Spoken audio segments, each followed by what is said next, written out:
Wanafunzi? Sasa mimi naitwa Vito Solasa. Bwana sasa mmepita mtihani nimefurahi. Mmefanya vizuri si ndio? Mmefanya vizuri. Sasa unajua mimi nilisoma kwa hii shule. Mliniona? Sasa mimi ni mtu ambaye nilisoma kwa hii shule. Unafanya kazi ama sifanyi? Unafanya kazi ama sifanyi? Sasa mwalimu mwanafunzi wa kwanza alikuwa anaitwa nani huyo? Geography Zadala. Alikuwa anaitwa Geography Zadala. Geography sasa ndiye alipata finance wanapigia kwa wale makofi bana.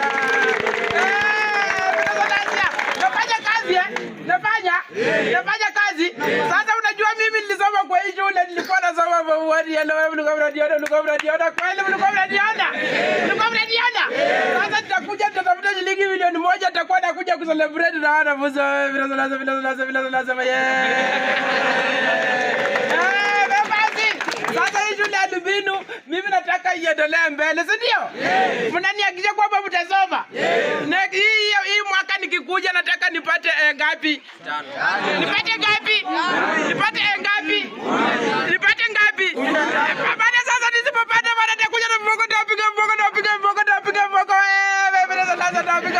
tapiga mboko. Sasa mfanye bidii. Hii mwaka naenda kutafuta shilingi milioni 1 nibakisha kwa financial bread na walimu wote wa Lubinu High School Vito Solasa.